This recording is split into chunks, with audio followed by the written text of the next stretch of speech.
Budget budget budget, चारों तरफ budget ही budget है। दोस्तों, मोदी 3-0 का बजट आ चुका है 23 जुलाई को, और इस बजट में इलेक्शन रिजल्ट साफ साफ दिख रहा है। बट किसको क्या मिला, किससे किया सीना गया, क्या सस्ता हुआ, क्या महंगा हुआ? आम आदमी को किया मिला, बिहार और आंध्र प्रदेश को क्या मिला? टैक्स में कुछ सेविंग्स हुआ कि नहीं? बजट अनाउंस्ड होते टाइम स्टॉक मार्केट इतना गिर क्यों गया था? यंग स्टार्स को क्या मिला? इन सब की जवाब मिलेगा इस वीडियो में, तो लास्ट तक बने रहिएगा। 10 to 14% of the employee's salary.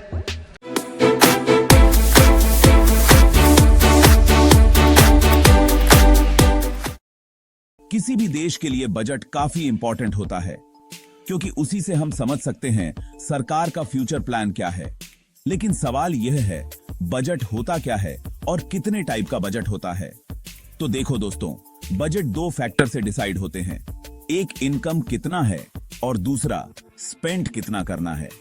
और दोस्तों, बजट 3 टाइप का होता है, जैसे surplus budget, balanced budget, deficit budget. आजादी के बाद से आज तक सिर्फ और सिर्फ 1950-51 में सरप्लस बजट प्रेजेंट किया था। उसके बाद आने वाले सारे बजट डिफिसिट बजट ही थे।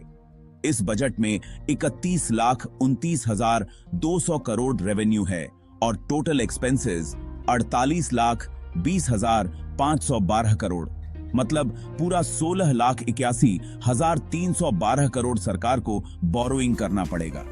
लेकिन हमारे सरकार लोन्स कहां से लेता है? सरकार के पास लोन लेने का 2 ऑप्शंस है।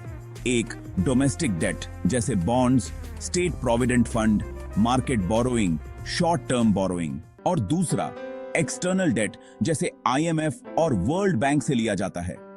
इस बजट रिलीज्ड होने से एक रिकॉर्ड भी बन चुका है दोस्तों, और वह है निर्मला जी का कंटिन्यूअसली 7 बार बजट पढ़ना।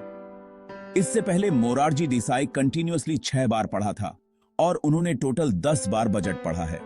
तो दोस्तों, बजट का साइज था 48,20,512 करोड़।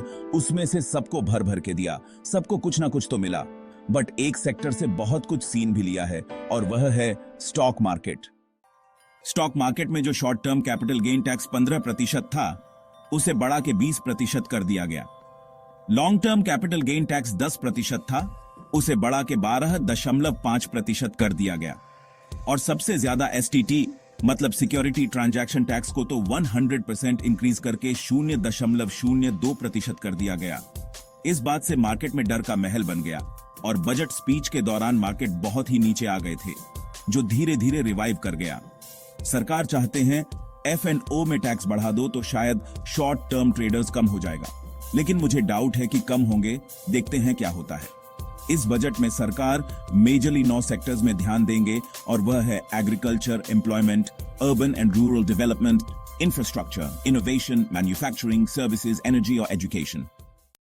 और सबका साथ सबका विकास में तो ध्यान रहेगा ही। बजट का सबसे ज्यादा चर्चा होने वाला टॉपिक है यूथ और रोजगार। देश में बेरोजगारी थोड़ा बढ़ चुका है। इस बात को ध्यान में रखते हुए सरकार यूथ के लिए बहुत सारे अपॉर्चुनिटीज लाया है, जिसमें सरकार लगभग 2 लाख करोड़ खर्च करने वाला है। उसके अलावा 1 करोड़ यूथ को देश के टॉप कंपनीज में इंटर्नशिप कराया जाएगा और 5,000 पर मंथ स्टाइपेंड दिया जाएगा। रोजगार आ गया तो युवा खुश। अब आते हैं गरीब पे, तो गरीब के लिए जो राशन बांटा जा रहा था, वो अगले 5 साल तक बढ़ा दिया गया है और 10 लाख करोड़ दिया गया है PM आवास योजना के लिए, जिसके तहत गांव और शहर दोनों जगह पर 3 करोड़ घर बनाया जाएगा। अब आते हैं किसानों पे। उनके लिए 1,52,000 करोड़ का फंड दिया गया है और टारगेट है 1 करोड़ किसानों को नेचुरल फार्मिंग सिखाया जाएगा अगले 2 सालों में। रूरल डेवलपमेंट के लिए 2,66,000 करोड़ दिया गया है और महिलाओं के लिए अलग से 3 लाख करोड़ दिया गया है, जो अलग अलग स्कीम्स के तहत उन तक पहुंचाया जाएगा। अब सरकार सोचा इतना सब कुछ कर ही रहे हैं तो छोटे व्यापारियों के लिए कुछ किया जाए। तो जो मुद्रा योजना था, उसका लिमिट 10 लाख से बढ़ा के 20 लाख कर दिया गया। जो लोग ई-कॉमर्स पर काम करते थे, उनके लिए TDS 90% डिक्रीज करके 1% से 0.1% कर दिया गया। इस बजट का सबसे बड़ा अमाउंट लगभग 6,21,000 करोड़ डिफेंस को दिया गया, ताकि हमारे सेना और भी ताकतवर हो सके, और 1,000 करोड़ अलग से रखा गया। अगर डिफेंस सेक्टर में कोई स्टार्टअप आना चाहे तो उसके लिए। अब आते हैं स्टूडेंट्स पे। हायर एजुकेशन के लिए आपको 10 लाख की लोन मिलेगा, लेकिन शर्त यह है आपको कोई डोमेस्टिक इंस्टीट्यूशन पर एडमिशन लेना पड़ेगा। इसके अलावा जो कंपनीज स्पेस सेक्टर में काम कर रहे थे उनके लिए 1000 करोड़ अलग से रखा गया और 11,11,000 करोड़ कैपेक्स मतलब कैपिटल एक्सपेंडिचर के लिए रखा गया है, जिसको रोड्स, रेलवेज, ब्रिजेस पे खर्च किया जाएगा।